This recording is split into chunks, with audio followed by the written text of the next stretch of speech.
ఇక్కడికి విచ్చేసిన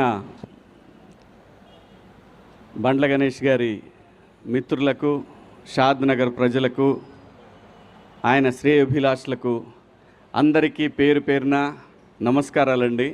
అలాగే టీవీ చూస్తున్న, సోషల్ మీడియాలో చూస్తున్న ప్రజలందరికీ కూడా ఈ పాదయాత్రకు మీ అందరి ఆశీర్వాదం ఉంటుందని ఆశిస్తూ, బండ్ల గణేష్ గారు ఇదే షాద్ నగర్ నుంచి హైదరాబాదులో ఒక చిన్న నటుడిగా మొదలుపెట్టిన ప్రయాణం ఈ రోజున ఒక బ్రాండ్గా, బండ్ల అంటే ఒక బ్రాండ్, బండ్ల అంటే ఒక వ్యక్తి కాదు, బండ్ల గణేష్ అంటే ఒక శక్తి. పర్సనల్గా నాకు గణేష్ అన్నతోటి నాకున్న పరిచయం 30 సంవత్సరాల పైమాటే, 32 ఏళ్ళు. నాకు మొదటిసారి కలిసినప్పుడు కరెక్ట్గా వారం 10 రోజుల్లోనే ఆర్టిస్ట్గా చేస్తున్నప్పుడు నాకు కమ్యూనికేషన్ లేదు. అంటే ఫోన్ కానీ, అప్పుడు ఫోన్ కూడా లేదు, పేజర్ ఉండేదన్నమాట. ఎవరన్నా ఫోన్ చేసి ఆర్టిస్ట్గా మాకు కావాలి అని చెప్పడానికి పేజర్ ఉండేది. నేను ఈ మాట ఇప్పుడే కాదు, చాలా సందర్భాల్లో చెప్పుకున్నాను నేను. అది ఈ పరిశ్రమలో నాకు మొదటిసారిగా అవకాశం నాగార్జున గారు ఇస్తే, వైవిఎస్ చౌదరి గారి డైరెక్షన్లో, ఆ తర్వాత మొదటి సినిమాగా మాస్టర్ రిలీజ్ అయితే నాకు ఎవరన్నా సహాయం చేశారు అని అంటే అది గణేష్ అన్న మాత్రమే. ఎందుకంటే నాకు అది ఆ రోజు చాలా ముఖ్యం.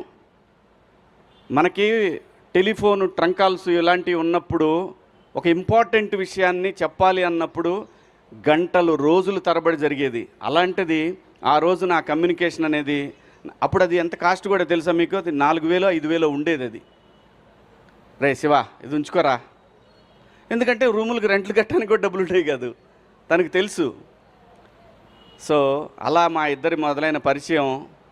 గణేష్ అన్న ఈరోజు ఇంతవరకు వచ్చాడంటే దీని వెనకాల చాలా చరిత్ర ఉంది. ఎంతమందికి సహాయం చేసి ఉంటాడు, ఎంతమందికి ఆస్తులు కొనిపెట్టుంటాడు, ఎంతమందికి తనకు తెలిసిన ఒక మాట సాయాన్ని వాళ్ళు కోట్ల రూపాయలు సంపాదించుకునే స్టేజ్కి తీసుకెళ్ళగలిగాడు. ఇదంతటి కారణం ఏంటంటే మనకు మనిషికి కావాల్సింది ఒక మంచి మనసు, ఓ మంచి సంకల్పం. వీళ్ళు బాగుండాలి, వీళ్ళు బాగుండాలి, నన్ను నమ్మి వచ్చారంటే వీళ్ళు నాకన్నా బాగుండాలి అనుకునే ఒక మనస్తత్వం బండ్ల గణేష్ అన్నది.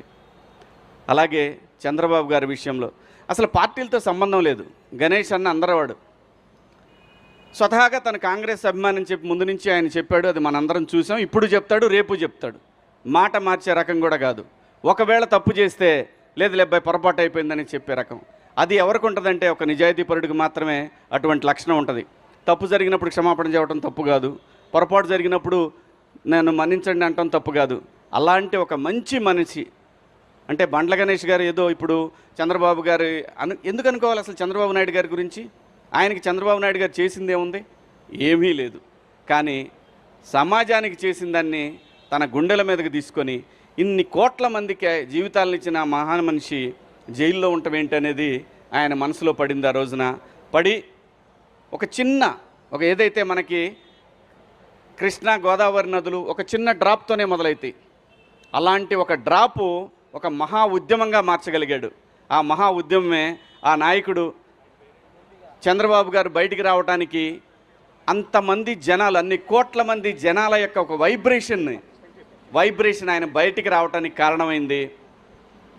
ఆ కృతజ్ఞత భగవంతుడికి ఏదైతే తను మాట ఇచ్చాడో, మా నాయకుడు ప్రజల మనిషి బయటికి రావాలని కోరుకున్నాడో, ఆ కోరిక మేరకు ఆ భగవంతుడు కరుణించి ఆ రోజున బాబు గారికి బెయిల్ రావడం, బయటికి రావడం.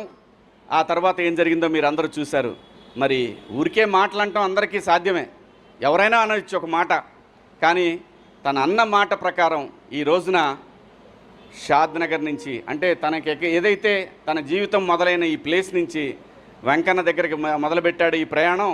ఇవాళ తను ఒక 40-50 మందితోటి మొదలు పెడుతున్నాడేమో, కానీ ఇది అక్కడికి వెళ్ళేసరికి ఒక మహాసముద్రంలాగా మారిద్ది. మనందరం చూస్తాం. నేను కూడా వస్తాను నీతో అన్నాడు. నువ్వు కాదబ్బాయి, నువ్వు అక్కడ దాకొద్దు, నువ్వు బయలుదేరే దగ్గర ఉంటే చాలు అని అన్నాడు.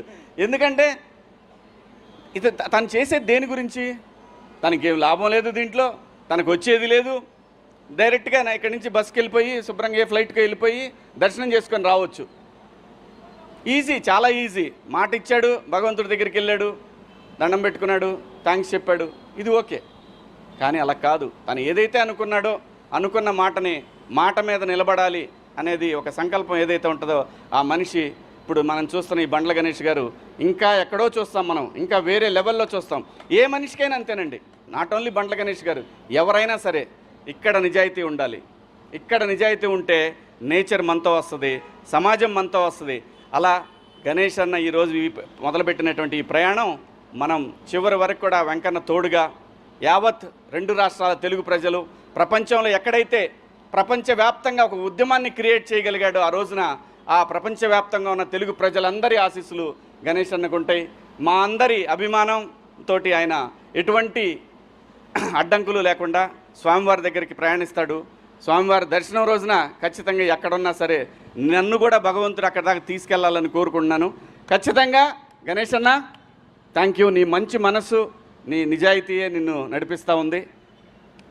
ఎక్కడ గణేష్ అన్న నాకు ఆ రోజు 32 ఏళ్ల క్రితం తలుచుకుంటే అసలు ఎలా మారిపోతుంది జీవితం అంటే సంకల్పం అండి. ఏ మనిషికైనా సరే నాకు అది కావాలి, ఆ టార్గెటెడ్గా నిజాయితీగా పనిచేస్తే దానికి బండ్ల గణేష్ అన్న అవ్వచ్చు. బండ్లు అనేది ఒక బ్రాండ్. ఈ బ్రాండు కలకాలం చిరకాలం 10 మందికి సాయపడుతూ ఉండాలని మేమందరం నీ వెనకాల ఉంటామని